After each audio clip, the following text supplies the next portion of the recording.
Okay, hi fourth grade. So today you are going to be learning how to use model magic and make something that is three-dimensional. So we've been talking about Paul Klee. We were doing that castle and sun piece of art, and now today I'm going to move into something that, not so much a castle, but something that we can kind of tie in with that idea of structure and buildings. So when you get your model magic, you're going to open it. And I'm sure some of you have used this before. It is not the same as clay. It is not like a clay from the earth, so this does not have to be heated in an oven. It's something that you can leave out, it can dry, and then you can go ahead and use paint to add color. So today, when you use it, it's really soft. Your hands are gonna be very clean as well. It's nothing like clay from the earth. It's very different. It's just an air dry clay. All right, so what I'm going to do is I'm going to create one ball of clay, and I am going to split this in two. I want to try to have two equal parts. So I'm going to tear it apart there. And with the one, I'm going to roll it so it kind of looks like a little hot dog here, not super, super tiny. But what I want you to do is if you have a rolling pin in your kitchen, you can use that. I actually grabbed a bottle, so even something that would be small enough you can use. And I'm gonna go and roll this out because I'm going to make a little gnome home. So when you think about a garden, something that you can tie in with the springtime, something that's gonna be a structure. All right, so when I'm done, I should have this oblong oval. Now please notice, it's not super thin where it's flopping everywhere. I can hold it, but it's also not super thick. You want to have this nice piece of model magic that's going to be nice and smooth. All right, now taking this, I am going to wrap it together and just overlap ever so slightly. All right, just like that. Kind of looks like a burrito right now. And very carefully, I'm just going to pinch it together, and I want to make sure it can stand. All right, so this is going to be the house of my little gnome, okay? So if you know gnome, a lot of people have them. They're actually pretty common right now. If you go to different stores, they have different gnomes that are dressed up in different holidays or different interests. I've done these where I have some in my garden, which are like toad houses, so kind of the same idea. The next thing I'm going to do is I'm going to take the second ball of clay and I'm going to do something like a pinch pot. So a pinch pot is where you're pinching and you're trying to make everything pretty even. So I'm going to put my thumb in the center of my clay. Please notice I did not make a donut. It does not go all the way through. It's just a shallow hole.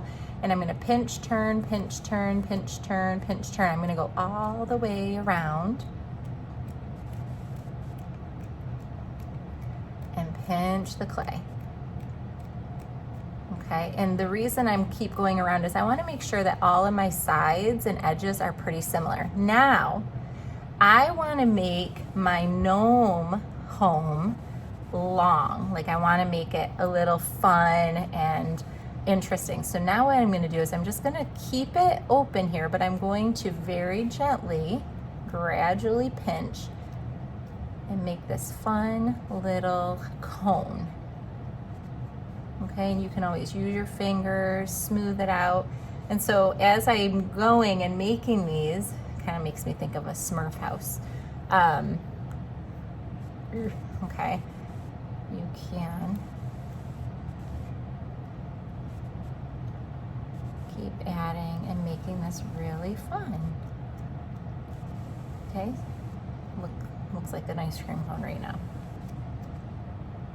So what's fun about model magic is if you make a mistake, put it back together and continue working. It's not going to dry out. Your hands are going to be very like clean and tidy while you're doing this. I like to personally curve my clay to make it have a fun little house top here. And when I go and attach them, I'm just trying to show you what it looks like attached. And model magic, when it does touch, it does stick pretty well.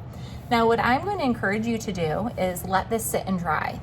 Let it sit and dry for a couple hours, And then what you can come back and do is take some scissors, and I'm gonna very carefully, I don't wanna go too crazy, I'm gonna make a little tiny door. And I'm not even gonna cut all the way through, all right? It's just a half, and you could actually make it look like your door can open and close. So I'm just gonna draw the rest of it. I am being very, very careful because I don't wanna smush it. But the Model Magic is a fun substance to use for something like this because it doesn't get as,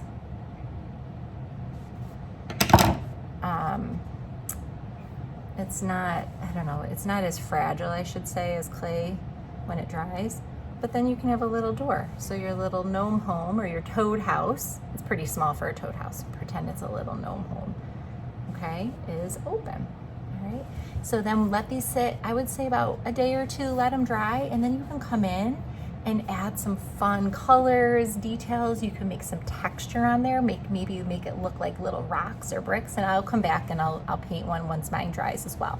So have fun with this, make it unique, make it creative. I like when they're a little bit asymmetrical, where it's not exactly the same on both sides. They're a little more fun and free. So that's a fun option for all of you. So enjoy. I think they're cute. Put them on your counter.